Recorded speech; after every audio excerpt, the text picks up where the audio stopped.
सध्या महाविकास आघाडीचे सर्वच नेते अक्षरशः पिसाळल्यासारखे वागत आहेत. याचं कारण असं आहे की लाडकी बहीण योजना जी आहे ती सर्वस्पर्शी सर्वदूर सर्वत्र अत्यंत लोकप्रिय झालेली आहे आणि प्रथमच सामान्य जनतेची ही भावना झालेली आहे की हे सरकार देणारं आहे. हे हात जे आहेत ते देणाऱ्यांचे आहेत, घेणाऱ्यांचे नाही आहेत, गळफास लावणाऱ्यांचे नाही आहेत किंवा गळा आवळणाऱ्यांचे नाही आहेत.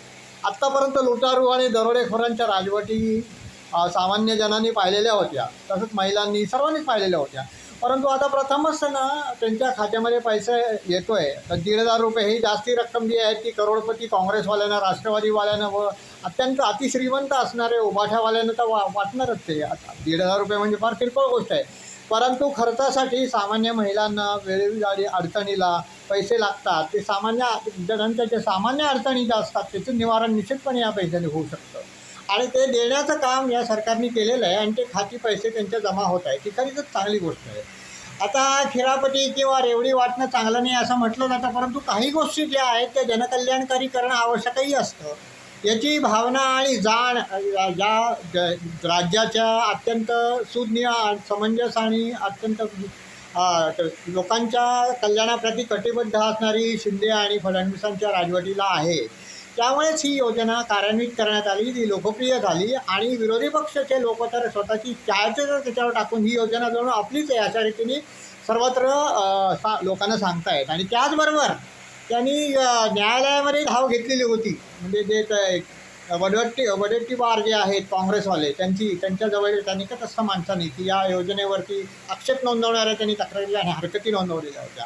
म्हणजे एका बाजूने त्यांना गरिबांना पैसा मिळतो आहे याचं त्यांना फार वैषम्य वाटतं आहे, दुसरीकडे सरकारची लोकप्रियता वाढती आहे आणि त्याचबरोबर लोक तुलना या लुटारूंशी करतायत की जे 70 वर्ष त्यांनी केवळ लुटून खाल्लं, फस्त खाल्लं आणि या उलट 2.5 वर्षामध्ये ज्या ज्या योजना शिंदे सरकारने कार्यान्वित केल्या, पूल बांधणी असो किंवा मेट्रो प्रकल्प असो, ते सगळे कार्यान्वित करण्यात आले.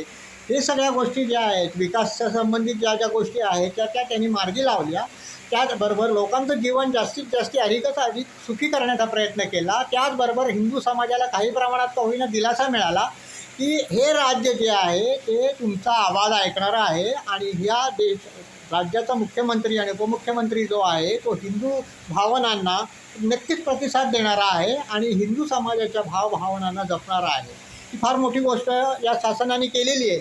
तरी याच्यावरती समाधान न मानता युतीला सत्ताची प्राप्ती करून घ्यावी लागेल, परत सत्तेवरती यावं लागेल, परत त्यांचं सरकार यावं हीच केवळ इच्छा नाही आहे. तर महाराष्ट्र वाचायचा असेल, महाराष्ट्र धर्म वाचवायचा असेल, टिकायचा असेल तर या राज्यावरती भगवा हा फडकला पाहिजे. नाही तर हिरवी निशाणी घेऊन जे काँग्रेस राष्ट्रवादीवाले जे आहेत ते यायला तयार आहेत. तर असाच प्रश्न लोकांच्या समोर पुढे उपस्थित करावा युतीने की तुम्हाला शर्यतचं राज्य पाहिजे आहे का शिवशाही पाहिजे आहे, म्हणजे महाराष्ट्र धर्म तुम्हाला पाहिजे आहे का तुम्हाला अरबस्थानातला इस्लामी धर्म पाहिजे आहे. अशी एक वेळ येणार आहे महाराष्ट्रामध्ये. कारण हे जे लांडगे आहेत त्यांनी समाजामध्ये फूट पाडून, हिंदू समाजामध्ये फूट पाडून जिहादींची ताकद बळावली असं कामं केलेली आहे, त्यांचं सतत समर्थन केलेलं आहे. हे लोक जर विजयी झाले तर महाराष्ट्राची दुर्दशा जी आहे ती बंगालपेक्षा अधिक होईल अशी स्थिती येईल. त्यासाठी या युतीला, महायुतीला कसंही करून निवडणुका जिंकल्याच पाहिजे. त्याच्यामध्ये माझ्या जास्ती किंवा तुझ्या कमी असं काही त्यांनी भेदभाव करण्याचा प्रयत्न करू नये. म्हणजे शिंदेंची शिवसेना आणि भारतीय जनता पक्षानं ते दोघेही भाऊ आहेत. त्याचे कुणी लहान असो मोठा असू दे, परंतु ते सगळे भगव्या रंगाने न्हायलेले आहेत दोघंही. याची जाण त्यांनी ठेवावी आणि जनतेप्रती आपण उत्तरदायी आहोत ह्याची जाण त्यांनी ठेवावी आणि भगव्या रंगाची शपथ घेऊन त्यांनी या निवडणुकीमध्ये एकमेकांना विजयी करण्याचा प्रयत्न करावा. हीच सर्व मराठी जनांची, हिंदू जनांची इच्छा आहे.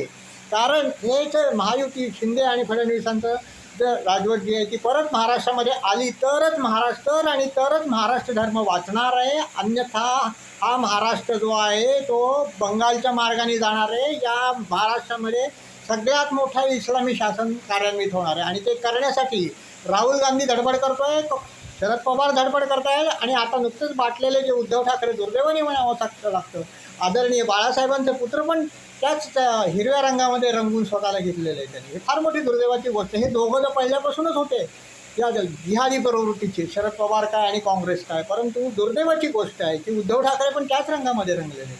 तर या तिघांच्या हाती जर तुम्ही सत्ता दिली तर लांडग्यांच्या हाती तुम्ही कोकरू सोपवलं अशी परिस्थिती दिली.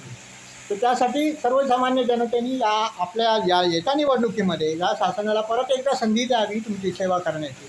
आणि असा आक्रमक प्रचार या शासनानं आणि या सर्व पक्षातल्या सर्व लोकांनी करावा की जेणेकरून आम्ही जे जे चांगलं केलेलं आहे ते तुमच्यासमोर ठेवण्याचा आम्ही प्रयत्न करू. आणि जे तुमचं जे 52 वर्षातलं तुमची राजवट आहे, काळी राजवट आहे ती, आणि आमची जी काही वर्ष जी आहे ती, याची तुलना करून बघा, तुम्हाला लक्षात येईल की कोण तुमचं घेणारा आहे आणि कोण तुमचं देणारा आहे. कोणी किती तुमच्याकडनं घेतलं आणि कोणी तुम्हाला देण्याचा प्रयत्न करतो आहे. तर यावेळेला सर्वच जनतेची ही इच्छा आहे. तसं पाहायला गेलं तर आता नवीन जनमत चाचण्या येत आहेत, ज्या यांनी केलेल्या आहेत, त्या निष्पक्ष लोकांनी केलेल्या आहेत, त्याच्यामध्ये देखील युती शासनाचा विजय होणार आहे असं दिसतं आहे. परंतु तसा विश्वास न ठेवता तर सर्वांनी प्रयत्न करणं आवश्यक आहे. एकमेकांना सावरून घेऊन, एकमेकांना समर्थन करून, तुझं माझं न करता त्यांनी सर्वत्र आपला प्रचार करण्याचा प्रयत्न केला पाहिजे. आणि या निवडणुकीमध्ये मोठा विजय मिळवला पाहिजे आणि भगवा सगळ्या घराघरावर फडकला पाहिजे. तरच आणि तरच महाराष्ट्र धर्म टिकेल, हिंदू धर्म टिकेल महाराष्ट्रामध्ये.